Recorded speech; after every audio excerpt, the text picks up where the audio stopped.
അപ്പം നമ്മളിന്ന് ഉച്ചയ്ക്ക് കപ്പയും ബീഫുമാണ് കഴിക്കുന്നത് കേട്ടോ. അപ്പം നല്ല പൊടിയായിട്ടുള്ള കപ്പയും നല്ല അടിപൊളി ബീഫ് വരട്ടിയതും നല്ല എരിവുണ്ട്, വലിയ പീസാണ് കേട്ടോ. അപ്പം ഈ കപ്പ ഇതിലിങ്ങനെ ബീഫിനകത്ത് മുക്കിൻ്റെ വെച്ചിട്ട് നമ്മൾ അലീക്കൻ്റെ തട്ടുകടയിലെ കപ്പയും ബീഫുമാണ് കേട്ടോ. ഇടയ്ക്കിങ്ങനെ കപ്പയും ബീഫും നല്ല നാടൻ കപ്പയും ബീഫ് വരട്ടിയതും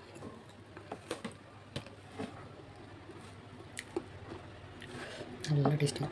ബീഫ് നല്ല എരിവുണ്ട് കേട്ടോ. അപ്പം ഇന്ന് ഉച്ചയ്ക്ക് കപ്പയും ബീഫും കഴിക്കാമെന്ന് വെച്ചാൽ ഇതിൽ വയനാട്ടിൽ പോകുന്നവർക്ക് കപ്പയും ബീഫെല്ലാം കഴിച്ചിട്ട് പോകാം. കപ്പ മിക്സ് കഴിക്കാം, ഇവിടെ നല്ല അടിപൊളി ബിരിയാണിയൊക്കെ ഉണ്ട്, അത് കഴിക്കാം. കപ്പയും ബീഫും എനിക്ക് ഭയങ്കര ഇഷ്ടമാണ്. അത് കപ്പയും മീനും, കപ്പയും മീനും അതായത് മത്തി കപ്പയും ബീഫും അങ്ങനെ ഇഷ്ടമാണ്.